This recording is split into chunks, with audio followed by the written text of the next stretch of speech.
बिस्मिल्लाहिर्रहमानिर्रहीम। अस्सलाम वालेकुम नाज़रीन, मैं हूं सलीम खटक और आप देख रहे हैं सलीम खटक यूट्यूब चैनल। बहुत ही अहम अपडेट्स हैं। ईरानी पासदारान इनकलाब का इसराइली वज़ीर-ए-आज़म के दफ्तर को खैबर मिसाइलों से निशाना बनाने का दावा। अमरीकी फ़ौज ने कुवैत में 3 F-15 जंगी तैयारे गिरने की तस्दीक कर दी। रियासतों के सरबराहों को निशाना नहीं बनाया जाता, वज़ीर-ए-आज़म का खामनई की शहादत पर इज़हार अफसोस। खामनई के कत्ल का बदला लेना हमारा फ़र्ज़ है। ईरानी सदर। अमेरिका के एयरक्राफ्ट कैरियर इब्राहिम लिंकन पर बैलिस्टिक मिसाइलों से हमले।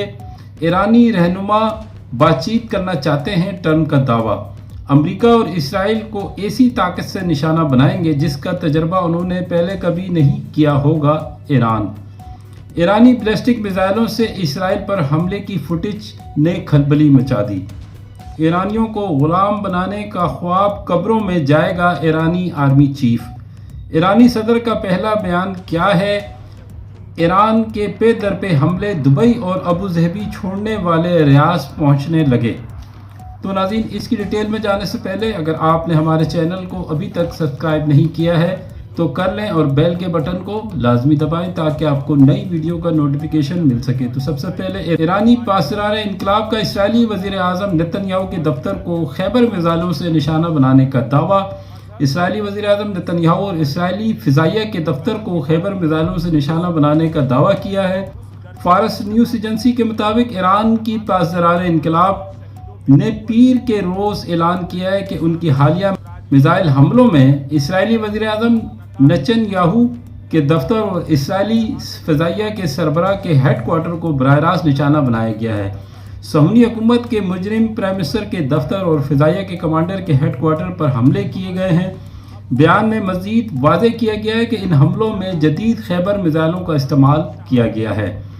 अमरीकी फ़ौज ने कुवैत में 3 F-15 जंगी तैयारे गिरने की तस्दीक कर दी। ईरान के खिलाफ मिशन पर मामूर 3 अमरीकी F-15 लड़ाका तैयारे कुवैत में गिरकर तबाह हो गए थे।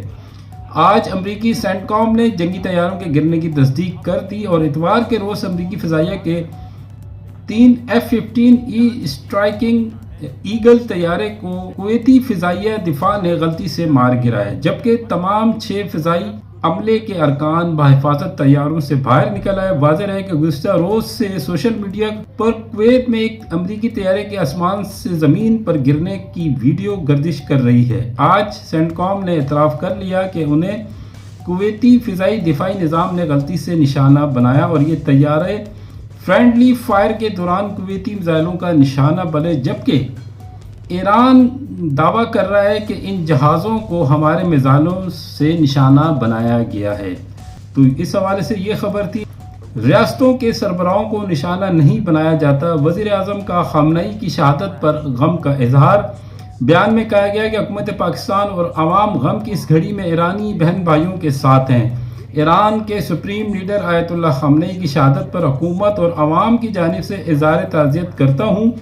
पाकिस्तान आलमी कानून की खिलाफ वर्जी पर इज़हार तशवीश भी करता है और रवायात के मुताबिक रियासतों के सरबराहान को हदफ नहीं बनाया जा सकता।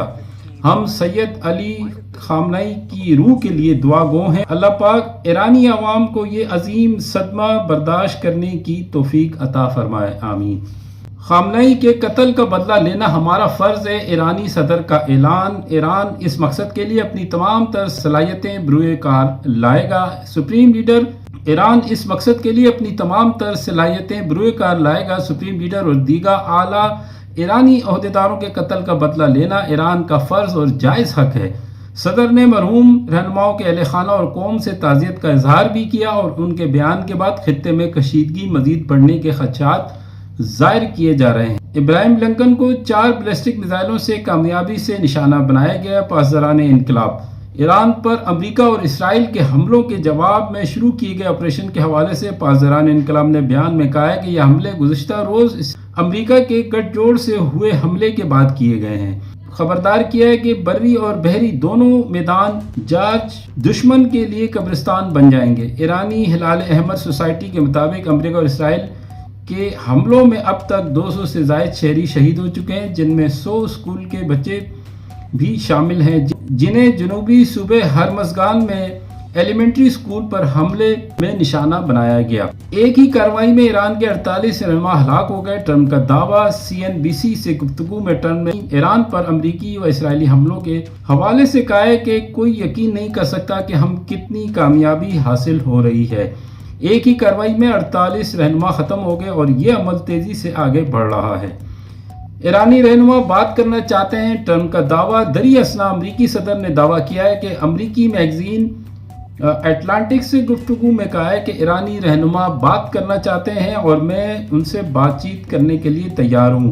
ईरान को ये काम पहले कर लेना चाहिए था, जो कि बहुत आसान था। अमेरिका और इसराइल को ऐसी ताकत से निशाना बनाएंगे जिसका तजर्बा उन्होंने पहले कभी नहीं किया होगा। ईरानी नेशनल सिक्योरिटी काउंसिल के सरबराह अली लारिजानी ने समाजी राब्ते की वेबसाइट एक्स पर कहा कि कल ईरान ने अमेरिका और इसराइल पर मिसाइल दागे जिससे उन्हें नुकसान पहुंचा है। उन्होंने कहा है कि आज हम उन्हें ऐसी ताकत से निशाना बनाएंगे कि जिसका तजर्बा उन्होंने पहले कभी नहीं किया होगा। ईरानी सुप्रीम लीडर की शहादत। ईरान ने अक़वाम मुत्तहिदा को ख़त में क्या लिखा? ईरान के वज़ीर ख़ारजा अब्बास अराग़ची ने अक़वाम मुत्तहिदा को लिखे गए ख़त में ख़बरदार किया है कि इस हमले की जिम्मेदारों को इंतहाई गहरे और दूररस नताइज का सामना करना पड़ेगा। आयतुल्लाह ख़ामनेई न सिर्फ ईरान के आला तरीन सरकारी शख्सियत थे, बल्कि दुनिया भर के करोड़ों मुसलमानों के लिए मोहतरम मजहबी पेशवा भी थे। इसलिए इन पर हमले की तमाम तर जिम्मेदारियाँ खुसूसी तौर पर हमलावरों पर आयद होती है। अब्बास अराग़ची ने इस वाक़े को हवलनाक और मुजरिमाना फ़ेल करार देते हुए कहा है कि अमेरिका और इसराइली हुकूमत ने दानिस्ता तौर पर अक़वाम मुत्तहिदा के एक आज़ाद रुकन मुल्क की खुदमुख्तारी और इलाकाई सालमियत को निशाना बनाया है। ईरान पर इसराइली अमरीकी हमले में चीनी शहरी भी हलाक। चीनी वज़ारत ख़ारजा का अहम बयान। ईरान से 3000 से ज़ायद चीनी शहरियों का इनखला मुकम्मल कर लिया गया है। अमरीकी इसराइली हमले में बैनुल-अक़वामी कानून की खिलाफ वर्जी है, जबकि सुप्रीम लीडर ख़ामनेई के कत्ल की मजम्मत की और कत्ल ईरान की खुदमुख्तारी और सलामती की संगीन खिलाफ वर्जी करार दिया। ईरानी बैलिस्टिक मिसाइलों से इसराइल पर हमले की नई फुटेज ने खलबली मचा दी। नाज़रीन, इसका अब वीडियो क्लिप साथ साथ देखें। ईरानी बैलिस्टिक मिसाइलों से इसराइल पर हमले की नई फुटेज ने खलबली मचा दी। मिसाइल्स इसराइली फ़िज़ाई दिफाई निज़ाम तोड़ते हुए हदफ पर जा लगे। ईरान ने इसराइल की फ़ौजी तनसीबात को निशाना बनाते हुए 100 से ज़ायद बैलिस्टिक मिसाइल और ड्रोन्स दागे। ईरान ने तल अबीब और मकबूजा मगरबी किनारे में अहम इसराइली फ़ौजी तनसीबात की कामयाबी से निशाने बनाने का भी दावा किया। पूरे इसराइल बिलखुसूस तल अबीब और यरूशलेम में ख़तरे के सायरन बजते रहे, जिसके बाज़ लाखों शहरी पनाहगाहों में छुपने पर मजबूर हो गए। वीडियो में दर्जनों मिसाइल और ड्रोन्स इसराइली आसमान में नमूदार हुए और यरूशलेम समेत मुख्तलिफ इलाकों में ज़मीन पर गिरते ही बड़े आग के गोलों में तब्दील हो गए। ईरानियों को गुलाम बनाने का ख्वाब कब्रों में जाएगा। ईरानी army chief general Amir Hatami ने कहा है कि ईरानियों को गुलाम बनाने का ख्वाब कब्रों में जाएगा। अमीर हातमी का मजीद कहना था कि ईरान के बेटे दिफाए वतन से पीछे नहीं हटे और वो अपनी पूरी ताकत से दुश्मन को जवाब देते रहेंगे। ईरानी फ़ौज ने दावा किया है कि ईरान ने ड्रोन से हमलों में अब तक 560 अमरीकी फ़ौजियों को हलाक कर दिए था। अमेरिका इसकी तरदीद कर रहा है। अब तक 560 अमरीकी फ़ौजी मारे जा चुके हैं। ईरानी फ़ौज का दावा। ये मुकम्मल मुज़ाहमत का वक्त है। अभी अपनी ताकतवर तरीन मिसाइल सलाहियत इस्तेमाल ही नहीं की ईरानी हुकाम। अल जज़ीरा की रिपोर्ट के मुताबिक ईरानी फ़ौज ने आज मुल्क भर में 10 जदीद ड्रोन्स गिराने का ऐलान किया। अब तक मार गिराए ड्रोन्स की कुल तादाद 22 हो गई है। कोई समझौता ना कोई हथियार डालना नहीं होगा जब तक ईरान अपनी दिफाई सलाहियत, अपने वक़ार व आज़ादी के तहफ़्फ़ुज़ का सबूत न दे दे। आयतुल्लाह ख़ामनेई की शहादत से मुस्तक़बिल करीब में तब्दीली मुतवक्के नहीं। अमरीकी हुकाम। रिजीम चेंज से मुतल्लिक अमरीकी हुकाम के शकूक व शुबात। अगला सुप्रीम लीडर पासरान इनकलाब में से ही हो सकता है। अमरीका और इसराइली हमले में ख़ामनेई की शहादत के बाद ईरानी सदर का पहला बयान। ईरानी सदर मसूद पेशगियान ने सुप्रीम लीडर की शहादत को दुनिया भर के मुसलमानों बिलखुसूस अहले तशी के खिलाफ ऐलान जंग करार दे दिया। ईरान इस तारीखी जुर्म के मर्तकब अफराद और पीछे मौजूद मास्टर माइंड्स से खून का बदला और इंतकाम लेना अपना जायज़ फ़र्ज और हक समझता है। ईरान इस दीन जिम्मेदारी और फ़र्ज को पूरा करने के लिए अपनी तमाम तर तवानाइयाँ बुरे कार लाएगा। जबकि दूसरी जानिब अब्बास इराक़ची ने आयतुल्लाह ख़ामनई की शहादत पर ताज़ियती पैगाम में कहा है कि आयतुल्लाह ख़ामनई साबित कदम तदब्बुर में अमीक और राय हक में इस्तिकामत के पेकर थे। अब्बास इराक़ची ने कहा है कि आयतुल्लाह ख़ामनई इज़्ज़त, हिकमत और इस्तिकामत की एक दामद विरसा छोड़ गए। ऐसी अजीम शख्सियत की शहादत बिलाशुबा एक बड़ा नुकसान और दिल खराश गम है। जो परचम आयतुल्लाह ख़ामनई ने बुलंद किया है, इसे मज़ीद बुलंदियों तक पहुँचाएंगे। ईरान के पे दर पे हमले दुबई और अबू ज़हबी छोड़ने वाले रियाज पहुँचने लगे। रियाज से यूरोपीय ममालिक के लिए प्राइवेट तैयारी की बुकिंग $3,50,000 हो गई है। तो ये हैं नाज़रीन अपडेट्स। इंशाल्लाह नई अपडेट के साथ दोबारा हाजिर होऊंगा। आखिर में वीडियो क्लिप ज़रूर देखें। मुझे इजाज़त दें। इंशाल्लाह नेक्स्ट प्रोग्राम में आपसे मुलाकात होगी। देखने का बहुत शुक्रिया। Thank you very much. Pakistan जिंदाबाद, हमेशा पाइंदाबाद। अल्लाह हाफिज़। अमेरिकी राष्ट्रपति डोनाल्ड ट्रंप आखिर ईरान के साथ बातचीत करने के लिए गिड़गिड़ा क्यों रहे हैं? आखिर वो क्यों कह रहे हैं कि ईरान मेरे साथ बातचीत करना चाहता है, मगर ईरान के बड़े नेता अली लारिजानी ने स्पष्ट कर दिया है कि ट्रंप के लिए अमेरिका फर्स्ट नहीं, इजराइल फर्स्ट है और न्यूक्लियर मुद्दे पर अमेरिका से बातचीत करने का कोई सवाल ही नहीं पैदा होता। समानांतर तौर पर यहां भारत में आपको यह जानकर हैरानी होगी, अब तक, जी हां अब तक प्रधानमंत्री नरेंद्र मोदी ने सुप्रीम लीडर खामेनी की मौत पर एक बयान नहीं दिया। सबसे बड़ी बात, वो अब तक यूएई के राष्ट्रपति को फोन कर चुके हैं। वायर की इस खबर के मुताबिक वो इजरायली प्रधानमंत्री बेंजामिन नेतन्याहू से बात कर चुके हैं, मगर अब तक उन्होंने सुप्रीम लीडर खामेनी की मौत पर एक बयान नहीं दिया। मैं सीधे प्रधानमंत्री नरेंद्र मोदी से एक सवाल पूछना चाहता हूं, आप इतिहास के किस छोर में खड़े होना चाहते हैं?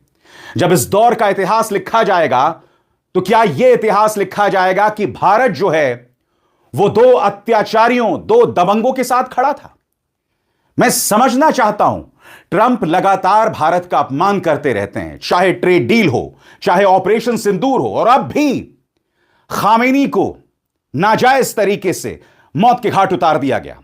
ईरान पर एक नाजायज युद्ध छेड़ा गया है, फिर भी भारत खामोश है। इससे ज्यादा शर्मनाक बात कुछ नहीं हो सकती और मैं इसकी गंभीर चर्चा करने वाला हूं। और सुप्रीम लीडर खामेनी की मौत पर प्रधानमंत्री नरेंद्र मोदी की खामोशी पर कांग्रेस ने करारा प्रहार किया है। कांग्रेस का कहना है, इतिहास इसे कभी नहीं भूलेगा। मोदी इस्राएली संसद नेसेट में खड़े होकर हंस रहे थे, एक ऐसे नकली अवार्ड को स्वीकार कर रहे थे जो असल में था ही नहीं, और अपने दोस्त और युद्ध अपराधी बेंजामिन नेतन्याहू के प्रति बिना शर्त वफादारी जता। उसी दौरान कहा जा रहा है कि इस्राएल ने उनकी यात्रा को ढाल की तरह इस्तेमाल करते हुए ईरान के सुप्रीम लीडर, दुनिया भर के करोड़ों शिया मुसलमानों के आत्मिक मार्गदर्शक और भारत के दोस्त इमाम खामेनी की हत्या की योजना बनाई। और अब मोदी में इतनी भी नैतिक हिम्मत नहीं है कि उस हमले की निंदा करें जिसने पश्चिम एशिया और पूरी दुनिया को अंधेरे में धकेल दिया है। इससे ज्यादा साफ सबूत क्या होगा कि मोदी अपनी स्वतंत्र इच्छा से काम नहीं कर रहे हैं, उन्हें अमेरिका और इस्राएल की कठपुतली बताया जा रहा है। कहा जा रहा है कि प्रधानमंत्री समझौता कर चुके हैं। कौन ये जंग जीतेगा यह अभी पता नहीं है, लेकिन मोदी पहले ही हार चुके हैं। मगर बातचीत के लिए क्यों गिड़गिड़ा रहे हैं, तो मैं आपके सामने एक एक करके कुछ तस्वीरें पेश कर रहा हूं जिस पर गौर फरमाया जाए। सबसे पहले दोस्तों, यह कुवैत की तस्वीर है। आप देखिए, आसमान से एक फाइटर जेट गिर रहा है। यह कौन सा फाइटर जेट है? यह अमेरिका का फाइटर जेट है।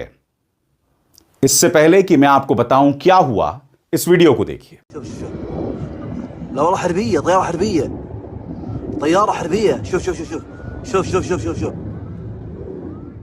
क्या आप जानते हैं इस तरह के कई फाइटर जेट्स इस वक्त कुवैती आसमान में ऊपर से नीचे गिर रहे हैं और ये सब अमेरिकन फाइटर जेट्स हैं जिन्हें ईरान निशाना बना रहा है। अब मैं आपको या आपसे मिलवाना चाहता हूं उन 3 अमेरिकन फाइटर पायलट से जो बच गए। ये देखिए, ये 2 पुरुष फाइटर पायलट्स हैं और एक महिला फाइटर पायलट है, और ये लोग कुवैत के आसमान से नीचे गिर गए। ईरान ने मिसाइल दागी, वो मिसाइल इन फाइटर जेट्स को लगी और वो नीचे गिर गए। अब तक 3 अमेरिकी सैनिक आधिकारिक तौर पर मारे जा चुके हैं ईरानी मिसाइल हमले में। ट्रंप पर यह आरोप लग रहा है कि वो आंकड़ों को छुपा रहे हैं, और इसका प्रमाण इस बात से पता चलता है कि डोनाल्ड ट्रंप अब यह कह रहे हैं कि आने वाले दिनों में हमारे और सैनिक शहीद हो सकते हैं। तो बड़ा प्रश्न मिस्टर ट्रंप, आखिर अमेरिका को इस युद्ध में किसने ढकेला? आखिर क्यों आपने ईरान पर प्रहार किया जबकि ईरान तमाम शर्तों को पूरी कर रहा था? आज विदेश मंत्री अब्बास अराक्ची कह रहे हैं कि हम जंग नहीं लड़ना चाहते थे, हम हमले नहीं कर रहे हैं। आप जंग हमारे दरवाजे पर लेकर आए, आपने हमारे सुप्रीम लीडर को मौत के घाट उतार दिया। इसके बाद आप हमसे क्या उम्मीद कर रहे हैं? सुनिए, डोनाल्ड ट्रंप, वो डरा हुआ डोनाल्ड ट्रंप जिनके दाएं हाथ को नहीं पता कि उनका बायां हाथ क्या कह रहा है, इस व्यक्ति को कोई अंदाजा नहीं है। सुनिए।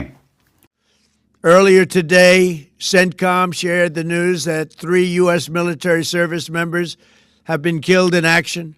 We grieve for the true American patriots who have made the ultimate sacrifice for our nation, even as we continue the righteous mission for which they gave their lives. We pray for the full recovery of the wounded and send our immense love and eternal gratitude to the families of the fall. And sadly, there will likely be more. Before it ends, that's the way it is. Waged war against basically civilization. They have waged war against civilization itself. और दोस्तों, इस खबर को देखिए। The Atlantic को phone पर Donald Trump ने कहा कि ईरान मुझसे बातचीत करना चाहता है और मैं ईरान से बात करने को तैयार हूं। मगर बड़ा प्रश्न, क्या ईरान आपसे बात करने को तैयार है? आपकी स्क्रीन पर दोस्तों यह है अली लारिजानी, ईरान के इस वक्त के सबसे बड़े नेता। और मैं आपको बतलाना चाहता हूं अली लारिजानी ने अमेरिका पर किस तरह से प्रहार किया। उनका बयान गौर फरमाएं। वो कहते हैं, ट्रंप ने अपने ख्याली पुलाव वाली सोच में पूरे इलाके को अशांति में झोंक दिया है और अब उन्हें अमेरिकी सैनिकों के और ज्यादा हताहत होने की चिंता सता रही है। उन्होंने अपने ही बनाए नारे अमेरिका फर्स्ट को इजराइल फर्स्ट में बदल दिया है और की भूख के लिए अमेरिकी सैनिकों को कुर्बान कर दिया। और अब नई नई कहानियां गढ़कर वो फिर से अपनी पर्सनालिटी कल्ट की कीमत अमेरिकी सैनिकों और उनके परिवारों से वसूल रहे हैं। आज ईरान की जनता अपनी रक्षा कर रही है। ईरान की सशस्त्र सेनाओं ने हमला नहीं शुरू किया और यही बात अब्बास अराक्ची कह रहे हैं। एक अमेरिकी चैनल में उनसे कहा गया कि आप अमेरिकी बेसिस पर हमला क्यों कर रहे हैं, तो अब्बास अराक्ची ने कहा, यह युद्ध हमने शुरू नहीं किया, यह युद्ध आपने शुरू किया था। सुनिए अब्बास अराक्ची क्या कह रहे हैं। Is a negotiated settlement with the United States still possible? You answered this question. We negotiated with the United States twice in the past 12 months, and in both cases, they attacked us in the middle of negotiation. And that has become a very bitter experience for us. In last June, we were negotiating. We had 5 rounds of negotiations, and we had already fixed the 6th round for 15 June when the Israeli attacked us, and then the US joined the attack. And this time, we had 3 rounds. Last Thursday, we had a very good discussion, very good talks in Geneva. Both Iranian and the US delegation were happy at the end of 7 hours of negotiations. And I can go into the details of what we agreed and how a deal was at our reach. And when we concluded, the Omani foreign minister, who was the impartial intermediator between us, he concluded by saying in his post that we made significant progress this time. We were able to come to a good understanding. दोस्तों, मैं आपको बतला रहा हूं कि किस तरह से इस वक्त मिडिल ईस्ट में अमेरिकन एसेट्स जो हैं उन पर प्रहार हो रहे हैं। यह देखिए, कुवैत की खबर है।